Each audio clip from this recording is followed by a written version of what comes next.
The Utah desert was cruel at night. The moon hung like a scythe above the sandstone cliffs, casting long shadows that seemed to reach for Leanne as she ran. Each breath was a ragged gasp, burning her lungs. Her swollen belly made every step a battle. July 1885. The night air still held the day's heat, pressing against her skin. Leanne's bare feet split open on sharp rocks, leaving a trail of blood that the dry earth drank instantly. Her simple tunic, once clean, now hung in tatters, stained with dirt. Behind her, the distant sound of hooves broke the night silence. They were coming for her, for the child. Leanne clutched at her stomach, feeling the raised, scarred tissue beneath her fingers. The mark they had carved into her skin, a cross within a sun, pulsed with each frantic heartbeat. 6 months pregnant, and every day the weight grew heavier, a constant reminder of what had been done to her. When her legs finally gave out, Leanne collapsed near a weathered fence post. Her vision swam with exhaustion. This was as far as she could go.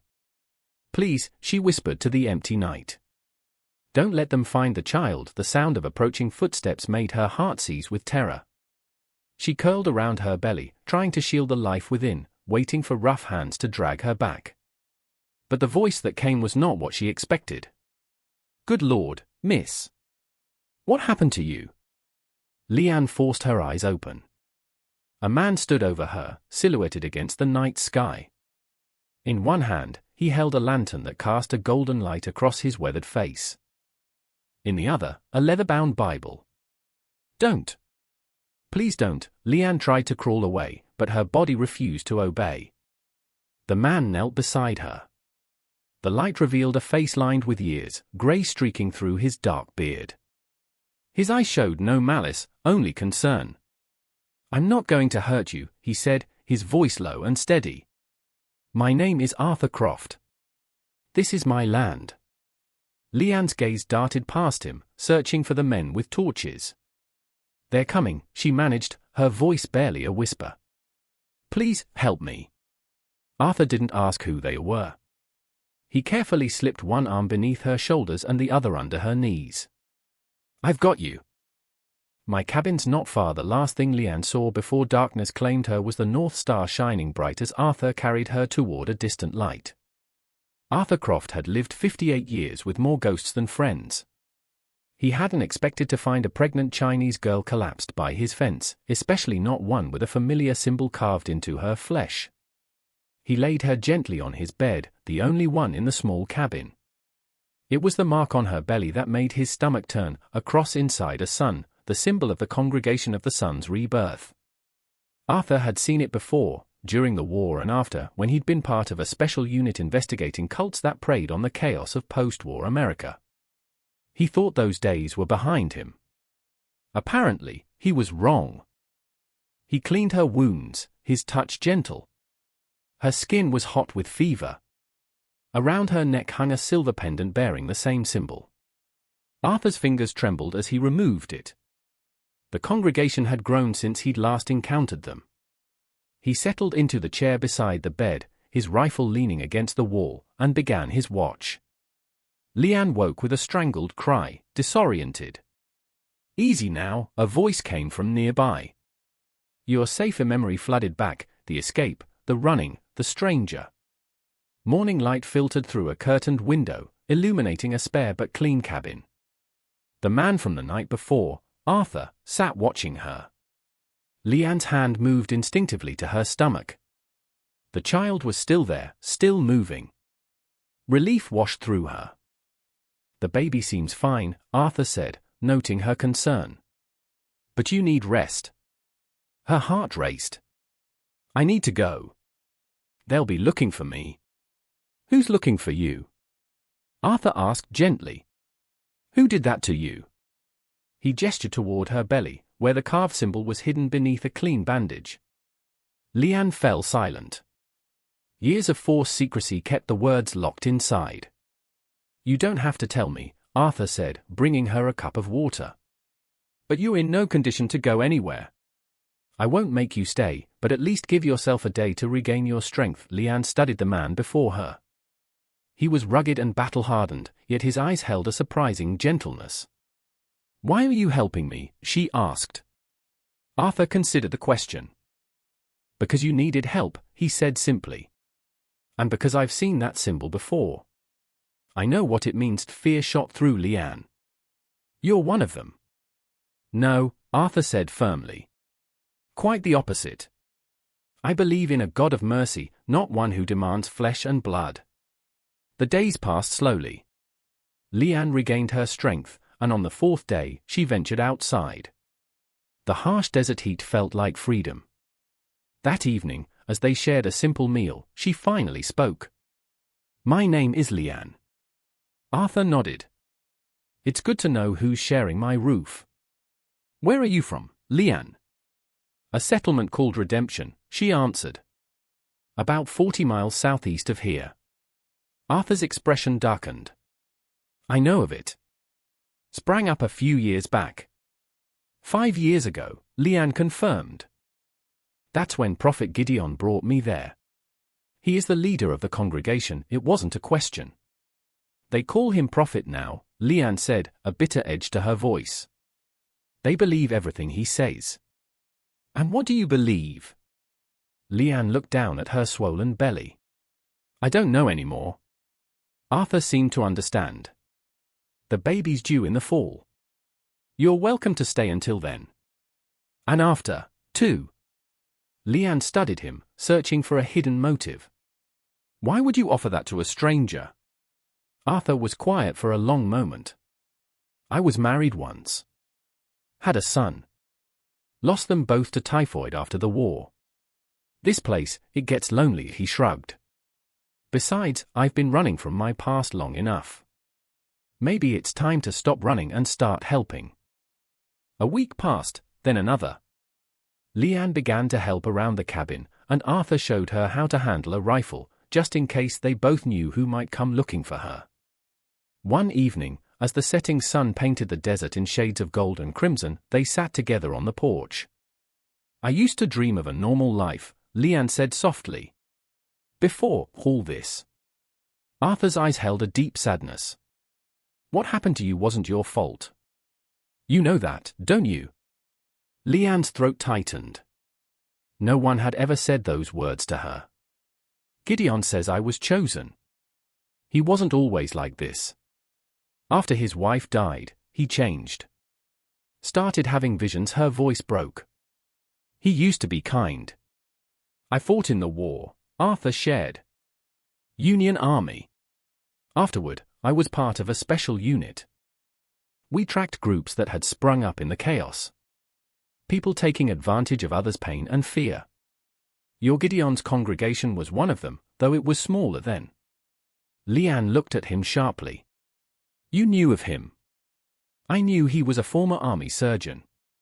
A respected man, by all accounts. He saved many lives," Leanne said quietly. "But he couldn't save his wife. She died in childbirth. It broke something in him.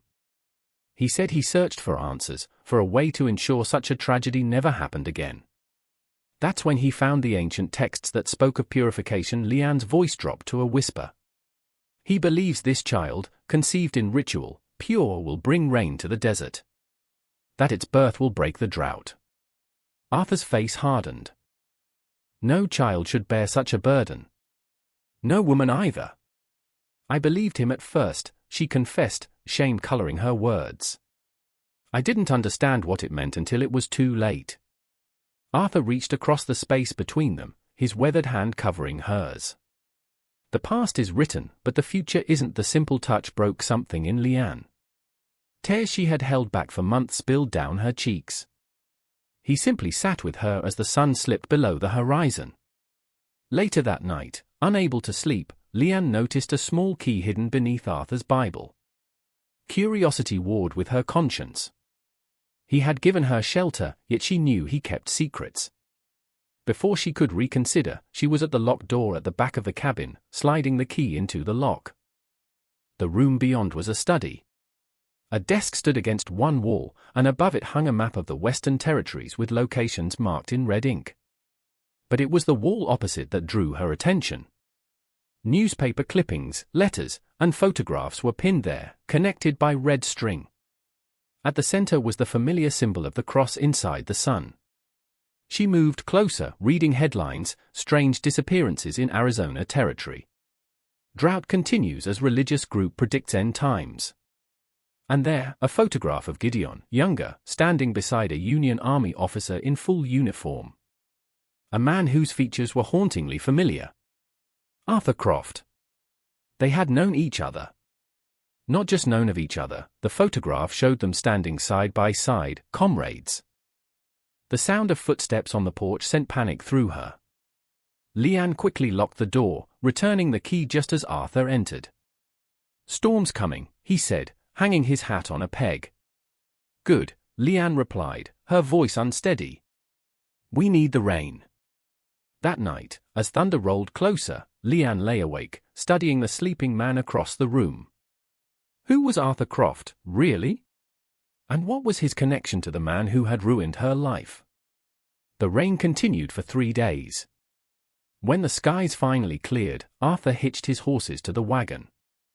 "We should go into town. Escalante. You need proper clothes, things for the baby." The thought filled Leanne with dread, but she knew he was right. They traveled in silence until midday, stopping near a small stream. As they ate, Leanne gathered her courage. "I saw the photograph," she said. "You and Gideon during the war." Arthur sighed. "I suppose you deserve to know. You're Gideon. He saved my life at Antietam. I took a bullet to the chest. He was the surgeon who operated on me." "Then why are you tracking him?" "After the war, my unit investigated extremist groups. His name came up. The reports were disturbing. I couldn't believe the man who had saved my life could be involved in something so dark. By the time I tracked him down, the trail had gone cold. I never expected to find someone from his congregation on my doorstep all these years later." "Did you know who I was when you found me?" "No," Arthur said. "Not until you told me your name. I saved you because you needed saving, Leanne." She believed him. They continued their journey, but as the afternoon wore on, Arthur became increasingly vigilant. As they crested a small rise, a rider appeared in the distance, approaching fast. Arthur pulled the wagon to a halt, grabbing his rifle. "Stay down," he instructed. The rider stopped about 20 yards away. "I'm looking for Arthur Croft." "You found him. Major Thorne sent me. Said to tell you, the prophet is gathering his flock. They've been seen as far west as Cedar City, moving east." Arthur nodded grimly. "Thank you for the warning." After the rider left, Arthur turned the wagon around. "Change of plans. We're going back to the cabin." "But the supplies?" "They'll have to wait. Your prophet's people are moving this way. We need to be somewhere defensible when they arrive." As they rode back, the sun began to set. "I'm sorry," Leanne said quietly. "I've brought this trouble to your door." Arthur glanced at her, his blue eyes steady. "Trouble and I are old acquaintances, Leanne. We'll make our stand at the cabin." That night, the air in the cabin was thick with tension. "There's something else," Arthur began, his voice heavy with memory. "Before the war, I was a professor of theology. I specialized in ancient religious texts. Gideon was a doctor, but he had an interest in my field. We corresponded for years. He never mentioned you. I'm not surprised. After his wife died, he was devastated.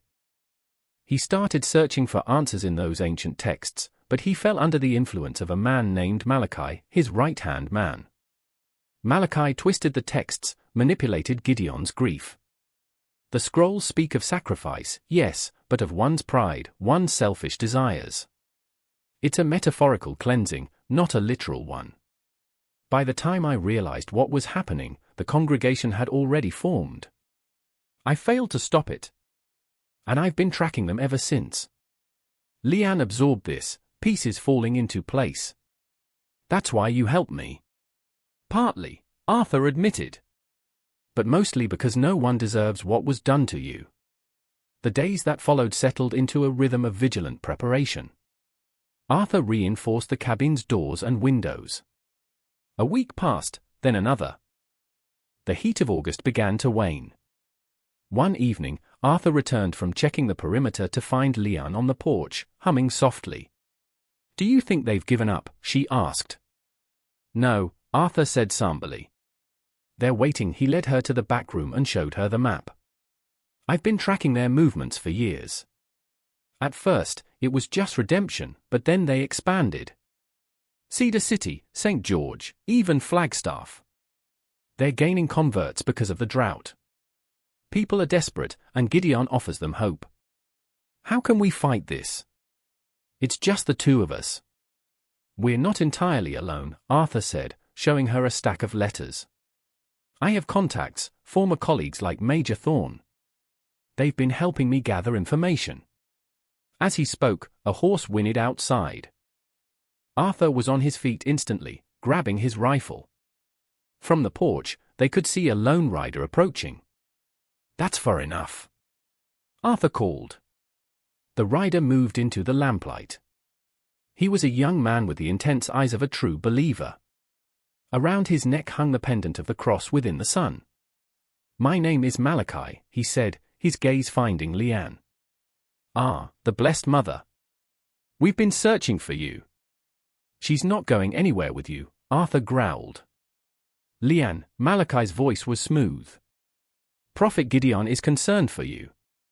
He sends this word, return willingly, and all will be forgiven.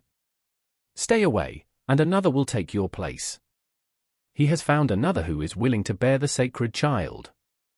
Horror washed through Leanne. Another girl, another victim. "You've delivered your message. Now go," Arthur ordered. Malachi smiled, a cold, empty expression. "One more thing. The girl should ask you about the fire, Mr. Croft. About the child who died in the flames." He turned his horse and rode away, swallowed by the darkness. "What did he mean?" Leanne asked, her voice small. "About the fire." Arthur's jaw tightened. "We all have secrets." "Not anymore," Leanne said firmly. "Not if I'm trusting you with my life." With a deep sigh, Arthur led her back inside. He sat before the fire, shadows playing across his weathered face. "I was married once. Her name was Rebecca. We had a son, Samuel. I was still working for the War Department, investigating a dangerous group in Colorado. They found out who I was. They set fire to our home while I was away." His voice broke. "Rebecca got Samuel out, but she went back in. The roof collapsed. She never came out." "And your son?" "Gone. I searched for years, never found a trace. Some said he died of smoke inhalation. Others claimed he was taken." "How does Malachi know about this?" "That's what troubles me," Arthur said. "He's trying to drive a wedge between us. He wants you to doubt me." "Can I trust you?" Leanne asked. Arthur met her gaze steadily. "Yes. I give you my word. I will protect you and your child with my life." And Leanne believed him. The next morning, Arthur prepared to leave. "There's a U.S. Marshal in Escalante, a man named Dunn. Major Thorne says he's trustworthy. I'm going to ride out and see what help he can offer. I'll be back by nightfall." Leanne wanted to beg him not to go, but she knew it was necessary. She watched him ride away until he disappeared over a distant rise. The day stretched endlessly. As evening approached, her anxiety grew. The sun sank below the horizon with no sign of Arthur. Night fell completely. She sat at the table, the rifle across her knees, and waited. Suddenly, hoofbeats approached fast. A young man, barely a boy, pulled up before the cabin. "Are you the lady staying with Mr. Croft?" he asked urgently. "He sent me. There's trouble in town. Men from the congregation are asking questions. Mr. Croft is with the marshal. He said to tell you to bar the doors. He'll come as soon as he can." Leanne's grip tightened on the rifle. "Thank you." She barred the door, her mind racing. The society was closing in. She was alone, heavily pregnant, with enemies drawing ever nearer. As midnight came and went, exhaustion began to claim her. A crack of thunder jolted her awake. But it wasn't thunder. It was a gunshot. She scrambled to the window. In the moonlight, riders were circling the cabin, torches casting wild, dancing shadows. At their center stood two figures she would recognize anywhere. Malachi, the architect of her suffering. And beside him, older, with a gray-streaked beard, her adopted father, Prophet Gideon. "Leanne." Malachi's voice carried through the night. "We know you're in there. Come out now and no one gets hurt. Your father has come to bring you home." "Daughter, please." Gideon's voice was rough with emotion. "The prophecy must be fulfilled. The people are suffering." Leanne's hand trembled on the rifle. "Go home," she called out. "There will be no sacrifice." "We have Croft," Malachi shouted after a moment. "Captured him in town. If you want him to live, you'll come with us now." It had to be a bluff. "I don't believe you." "You have until dawn." Malachi's voice hardened. "Come willingly, or we'll burn this place to the ground." The threat hung in the air. As the men settled in for a siege, a new pain gripped Leanne, sharp and insistent. A contraction. "No, not now," she whispered. It was too soon. But when another hit 20 minutes later, she knew with sinking certainty that the child was coming. Trapped, surrounded by enemies, with her baby on the way. Then, in the darkest hour before dawn, a new sound reached her. The low rumble of many horses riding hard. From the eastern ridge, a dozen riders appeared, silhouetted against the lightening sky. At their head rode a familiar figure. Arthur. And he had brought help. The newcomers thundered into the yard, rifles raised.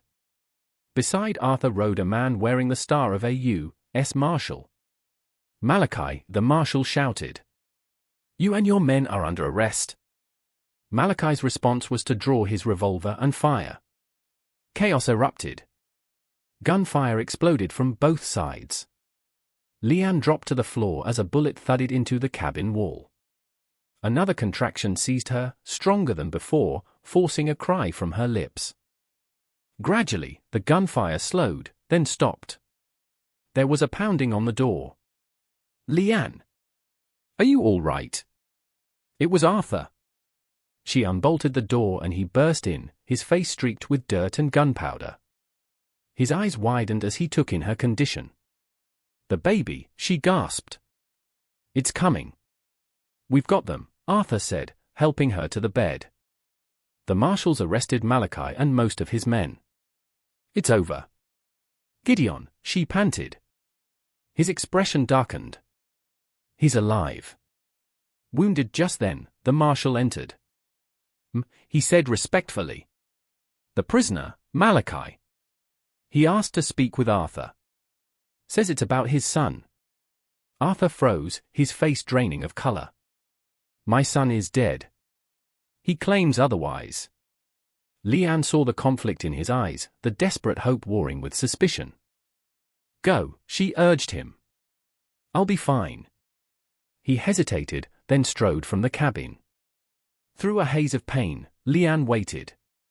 She heard raised voices, a struggle, then Arthur was back, his face a storm of emotions.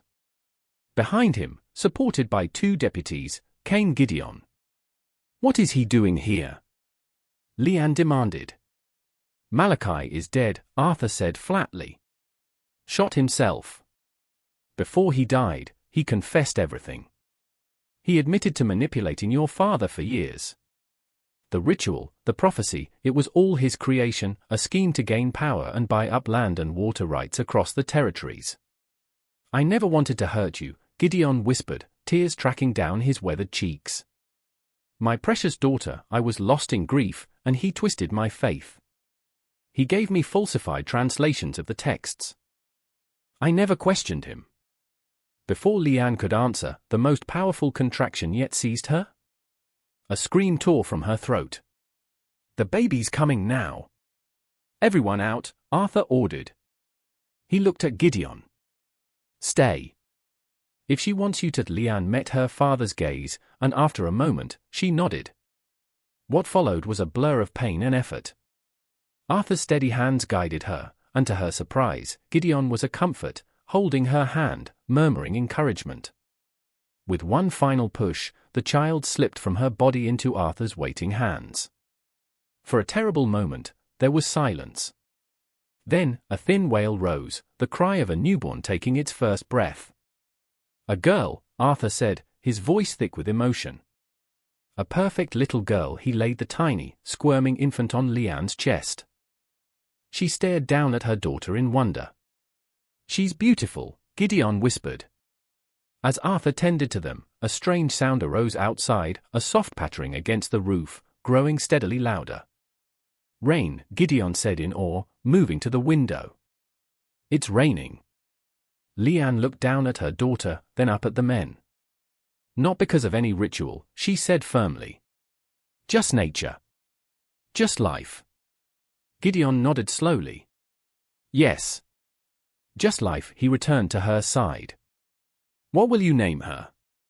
Leanne considered the tiny face, a child born in violence yet untouched by darkness. "Hope," she decided. "Her name is Hope." Hope. Not in prophesies, but in courage and the promise of a better future. The rain continued through the day, a gentle, steady downpour that soaked the parched earth. Inside the cabin, a strange, makeshift family had formed. "What happens now?" Leanne asked as darkness fell. "That depends on what you want," Arthur replied. "I want my daughter to grow up safe. Free from fear." "She will," Arthur promised. "I'll stand trial for what I've done," Gideon said quietly. Leanne looked at him, then down at the baby.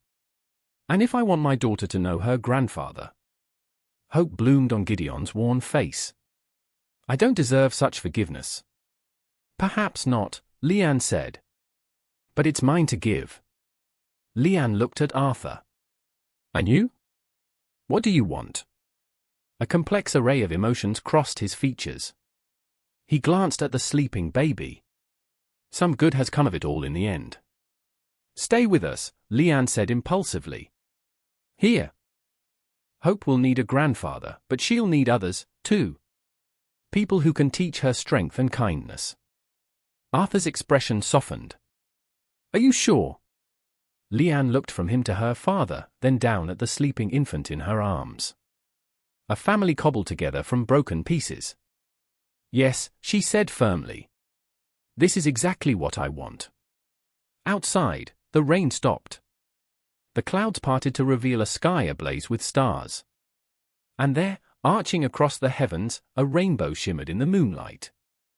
"A sign," Gideon whispered. "Not of prophecy, but of promise." Leanne leaned against Arthur's solid strength, her father's hand resting lightly on her shoulder. A beginning, not an ending.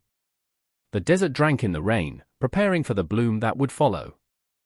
Inside, a family formed from unlikely pieces did the same, readying themselves for whatever growth might come next. "Welcome to the world," Leanne whispered to her daughter. "It's better than I thought," and for the first time in longer than she could remember, Leanne believed her own words.